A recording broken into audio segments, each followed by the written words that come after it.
ఆంధ్రప్రదేశ్ గుంటూరు రాజకీయాలకు సంబంధించిన breaking news చూస్తున్నాం. గల్లా కుటుంబం సంచలన నిర్ణయం తీసుకుంది. రాజకీయాల నుంచి తప్పుకోవాలి అనే నిర్ణయాన్ని గల్లా కుటుంబం తీసుకుంది. గల్లా జయదేవ్ ఆయన 2014 నుంచి గుంటూరు ఎంపీగానే ఉన్నారు. 2014లోను 2019 ఎన్నికల్లోనూ ఆయన గుంటూరు నుంచి ఎంపీగా గెలిచారు. ఇక రాజకీయాల నుంచి తప్పుకోవాలి అనే నిర్ణయాన్ని తీసుకున్నారు. ఇక ఎన్నికల్లో పోటీ చేయకూడదు అనే నిర్ణయాన్ని తీసుకున్నారు.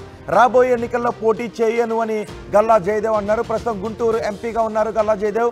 ఈసారి పోటీకి దూరంగా ఉండాలి అనే నిర్ణయాన్ని తీసుకున్నారు.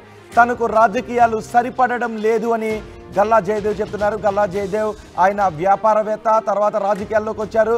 మహేష్ బాబు బావ ఆయన గుంటూరు ఎంపీగా 2014లోను 2018లోను ఆయన గెలిచారు. సన్నిహితుల దగ్గర గల్లా జయదేవ్ ఈ వ్యాఖ్యలు చేస్తున్నట్టుగా తెలుస్తోంది.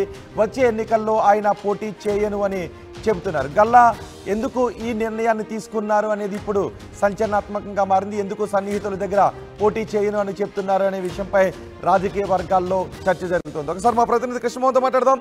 కృష్ణమోహన్, ఎందుకు గల్లా జయదేవ్ ఈ నిర్ణయాన్ని తీసుకున్నారు? సన్నిహితుల దగ్గర ఎందుకు ఈ వ్యాఖ్యలు చేస్తున్నారు? ఎస్ రోహిత్, గల్లా ఫ్యామిలీ ప్రస్తుతం రాజకీయాల్లో చూసుకుంటే గతంలో గల్లా జయదేవ్ ఎవరైతే ఉన్నారో గుంటూరు ఎంపీగా ఉన్నారో వాళ్ళ తల్లి కూడా గల్లా అరుణకుమారి. ఆమె కాంగ్రెస్లో చాలా సుదీర్ఘంగా పనిచేశారు. దాదాపుగా చిత్తూరు జిల్లా చంద్రగిరి నుంచి చాలాసార్లు 4-5 సార్లు ఎమ్మెల్యేగా పోటీ చేశారు. అక్కడ 3 సార్లు ఎమ్మెల్యే గెలిచారు. మంత్రిగా రాజశేఖర రెడ్డి గవర్నమెంట్లో మంత్రిగా కూడా పనిచేసిన అనుభవం. సో అంటే ఒక వ్యాపారవేత్తగా వాళ్ళ కుటుంబం ఉన్నప్పటికీ కూడా రాజకీయాల్లో వాళ్ళ తల్లి గల్లా అరుణకుమారి చాలా పెద్ద ఎత్తున కూడా వ్యాపారాలని వ్యవహరిస్తూ అలాగే రాజకీయాల్లో చాలా చురుగ్గా పాల్గొన్న పరిస్థితి.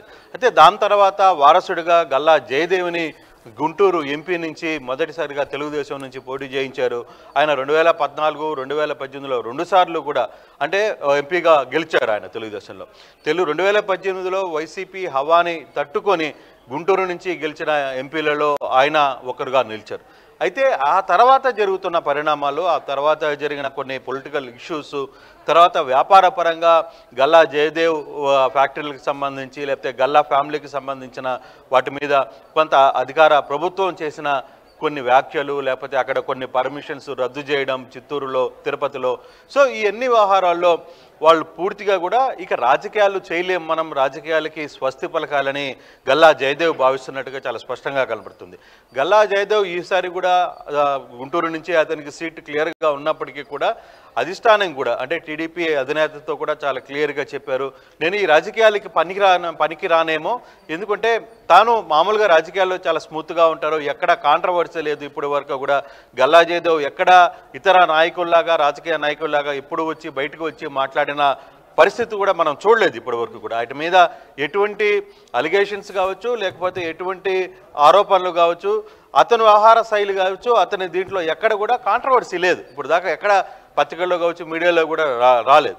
చాలా స్మూత్గా వెళ్ళే పరిస్థితి, తన పరిస్థితి ఏందో తన పరిధి వరకు ఒక గీత గీసుకుని ఉండే వ్యక్తి. సో అటువంటి వ్యక్తి ఈసారి రాజకీయాలకి రాలేకపోతున్నాను అని చెప్పి తన సన్నిహితుల దగ్గర చాలా క్లియర్గా చెప్తున్నారు. ఇదే విషయాన్ని తెలుగుదేశం అధినేత దగ్గర కూడా చెప్పిన నేపథ్యం, తెలుగుదేశం అధినేత దగ్గర కూడా వ్యవహారం చెప్పిన నేపథ్యంలో సో ఇక ఆల్టర్నేట్ ఎవరు గుంటూరు నుంచి పోటీ చేయాలని గతంలో ఇప్పటికి కూడా చంద్రగిరి నుంచి తెలుగుదేశం పార్టీ నుంచి గల్లా జయదేవ్ కుటుంబం నుంచి పోటీ చేస్తే బాగుంటుందని చెప్పి ఒత్తిడి తెస్తుంది టీడీపీ పార్టీ. అయినప్పుడు కూడా అటు చంద్రగిరికి కావచ్చు, ఇట్లా ఎంపీ స్థానానికి రెండింటికి కూడా వాళ్ళు పోటీ మేము రాజకీయాలకి దూరంగా ఉండదలుచుకున్నామని చెప్తూ ఉన్నారు. సో ఈ యాంగిల్లోనే జయదేవ్ మాత్రం ఈసారి ఖచ్చితంగా నేను రాజకీయాలకి అంటే ఈసారి ఎన్నికల బరిలో దిగను, నేను రాజకీయాలకి దూరంగా ఉంటాను, పారిశ్రామికవేత్తగానే తనకున్న దీంట్లో సరిపోతుంది, ఇప్పుడు రాజకీయాలుగా నేను అంటే ఎందుకు ఆయన రాజకీయాలకు సరిపడను అని అనుకుంటున్నారు? ఎందుకు ఆయన రాజకీయాలకు సరిపడను అని సన్నిహితుల దగ్గర కారణం ఒకటే, అంటే ఒకటి రోహిత్, కారణం ఏంటంటే వరుసగా జరిగిన పరిణామాలు. ఇప్పుడు ప్రభుత్వం అధికార ప్రభుత్వం వచ్చి కాంగ్రెస్ వైసీపీ వచ్చిన తర్వాత కూడా అక్కడ ఫ్యాక్టరీల మీద కొంత ఇష్యూస్ జరిగాయి. తర్వాత వాటిని ఆపాలనే ప్రయత్నం చేశారు. ఇక్కడ స్థాపించాలనుకున్న అమర్ రాజా ఫ్యాక్టరీని కూడా తీసుకెళ్లి కేటీఆర్ సమక్షంలో తెలంగాణలో ఆయన ప్రారంభించారు. అంటే ఇవన్నీ కొంత పొలిటికల్ ఇష్యూస్ అతనికి నచ్చట్లేదు. బహుశా అతను మనం ఏదో చేయాలనుకుంటున్నాం ప్రజలకి, లేదు మనం ఏదో ఒక రాజకీయాలు కాదు వ్యాపార పరంగా కూడా కొన్ని సంస్థలు స్థాపించినప్పుడు అక్కడ ఉద్యోగాలు కావచ్చు, లేకపోతే అక్కడ ఉన్న ప్రాంతాలు కొంత అభివృద్ధి చెందుతాయి అనే ఒక సంకల్పంతో వాళ్ళు ఉన్నారు. కానీ అటువంటి పరిస్థితులు ఇప్పుడు లేవు. ఇప్పుడు రాజకీయాల్లో కక్షలు కార్పణ్యాలు, ఒకరు ఒక రాజకీయాల్లో పార్టీలో ఉన్నప్పుడు అవతలోటి మీద దాడులు, తర్వాత వాళ్ళ అనుమతుల నిరాకరణ, వాళ్ళ మీద వివిధ రకాల ప్రెజర్స్. సో ఇవన్నీ కూడా అతనికి నచ్చట్లేదు. ఎందుకంటే మనం స్ట్రైట్గా ఉంటున్నాం, మనం రాజకీయాలకి అతీతంగా లేదు, ప్రాంతాలకి అతీతంగా మనం ఎదుగుదలకి ముందుకు పోవాలనుకుంటున్నాం. అటువంటి పరిస్థితుల్లో ఇప్పుడున్న పరిస్థితి రాజకీయాలకి ఇప్పుడు ప్రతిదీ కూడా రాజకీయం అయిపోయింది. ఒక్క నిమిషం ఈరోజు మనతో ఉండేవాళ్ళు రేపు బయటకు వెళ్ళి వేరే ప్రాంతం దగ్గర నుంచి కృష్ణమోహన్ గల్లా జయదేవ్ తండ్రి దగ్గర నుంచి కూడా వాళ్ళు వ్యాపారాల్లోనే ఉన్నారు, వ్యాపారాలు చేస్తున్నారు, ఆ తర్వాత రాజకీయాలు చేస్తున్నారు. గల్లా అరుణ్ కుమార్ కూడా ఆమె చంద్రగిరి నుంచి సీనియర్ రాజకీయ నాయకురాలుగా ఉన్నారు. సో ఇప్పుడు గల్లా జయదేవ్ మళ్ళీ వ్యాపారాల గురించే ఈ నిర్ణయాన్ని తీసుకునే అవకాశం ఉందా, లేదంటే ఆయన పూర్తిగా వ్యాపారాల వైపు ఉంటూ వాళ్ళ కుటుంబం నుంచి ఇంకెవరైనా ఉండే అవకాశం ఉందా, లేదంటే మొత్తం గల్లా కుటుంబం అంతా రాజకీయాలకు దూరంగానే ఉండాలని అనుకుంటూ ఉన్నారా? ఆ లెగసీని ఇంకా కొనసాగించాలని అనుకోవట్లేదా? ఇంకా ప్రస్తుతం మాత్రం అయితే గల్లా జయదేవ్ కుటుంబం మాత్రం రాజకీయాలకు దూరంగా ఉండాలని అనుకుంటున్నారు. గల్లా జయదేవ్ కూడా ఆయన కుమారుడు, తర్వాత కూతురు అరుణ్ కుమార్కి, వీళ్ళిద్దరు కూతురు ఎట్లా ఘట్టంనేని కృష్ణ ఫ్యామిలీలో కుటుంబ సభ్యురాలుగా వెళ్ళిపోయింది. సో ఈయన గల్లా జయదేవ్కి సంబంధించి కావచ్చు వీళ్ళ వ్యవహారంలో ఈయన పిల్లలు కూడా సినిమా వైపుకి రంగంలో దిగారు. తన కుమారుడు కూడా సినిమా రంగంలో అయిపోయి ఒక సినిమా కూడా తీసిన నేపథ్యం మనం చూసాం. సో ఈ యాంగిల్లో అనవసరంగా మనం రాజకీయాలకి ఉండి అక్కడ లేనిపోని ఇష్యూస్లో ఉండడం కంటే కూడా వ్యాపారాలు చేసుకుంటూ ఒక ప్రొఫెషనల్గానే వెళ్ళిపోదాం అనే ఆలోచనలకి వచ్చినట్టుగైతే చాలా స్పష్టంగా కనిపిస్తుంది. అందుకే రాజకీయాల వైపు స్వస్తి పలకాలని ఒక నిర్ణయానికి అయితే తీసుకున్నారు. ఖచ్చితంగా అతను ఇక బిజినెస్ మ్యాన్గానే ఉండాలనుకుంటున్నారు. బిజినెస్ వైపే తన ప్రయాణం, ఇక ప్రస్థానం అంతా కూడా బిజినెస్ వైపే. కాకపోతే చారిటబుల్ ట్రస్ట్ ఇప్పటికే గల్లా జయదేవ్ చాలా దగ్గర వాళ్ళ ప్రాంతాల్లో చారిటబుల్ ట్రస్టులు ఉన్నాయి. ఆ ట్రస్ట్ ద్వారా ప్రజలకు చేయాల్సిన సేవ ఎలాగూ చేస్తున్నాను, అది రాజకీయాలు ఉన్నా లేకపోయినా మా కుటుంబం ఎప్పుడూ చేస్తూనే ఉంది. సో అటువంటిప్పుడు ఈ రాజకీయాల్లో ఉండి మనం పెద్దగా సాధించేది ఏం లేదు, అవతల వాళ్ళకి శత్రువులు కావడం, అనవసరంగా మనకి ఉన్న వ్యవహారాలన్నీ కూడా చెడగొట్టుకోవడం తప్పితే వేరే ఇష్యూస్ లేవు అనేది చాలా క్లారిటీగా ఆయన ఆలోచిస్తున్నారు. అందులో భాగంగానే ఇక రాజకీయాలకు ఖచ్చితంగా గల్లా కుటుంబం స్వస్తి చెప్పాలని ఒక నిర్ణయానికి వచ్చింది.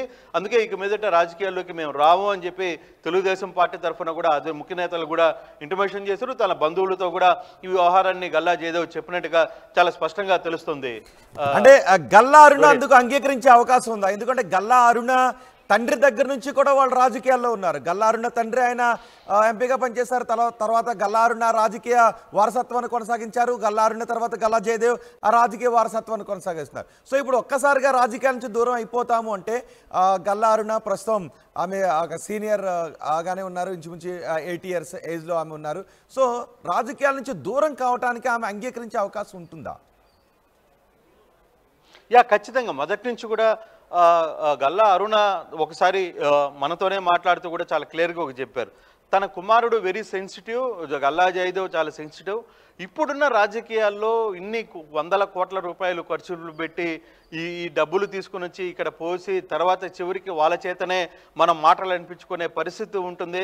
తన కుమారుడు రాజకీయాలకి పనికిరాడు, వాడు పెరిగిన వాతావరణం వేరు అని చెప్పి గల్లా అరుణ చాలాసార్లు నాతో కూడా మాట్లాడిన నేపథ్యం అయితే విన్నాను. నేను స్ట్రైట్గా నాతోనే మాట్లాడాను. సో అటువంటి పరిస్థితుల్లోనే గల్లా అరుణ ఖచ్చితంగా ఆమె అయితే రాజకీయాలకి ఉండకపోవడమే మంచిదని ఆమె కూడా భావించినట్టుగానే స్పష్టంగా కనపడుతుంది. ఎందుకంటే వాళ్ళ కుటుంబంలో ఒక అలవాటు ఉంది, ఏదైనా ఒక నిర్ణయం తీసుకునేటప్పుడు అందరూ కలిసి తీసుకునే ఒక నిర్ణయం ఉంటుంది. వాళ్ళ మదరు ఫాదరు అందరూ కూర్చొని ఒక నిర్ణయం తీసుకుంటారు. ఇప్పటికీ వాళ్ళు కొంత ఏజ్డ్ ప్రాబ్లం, ఆరోగ్య సమస్యలు ఉన్నాయి.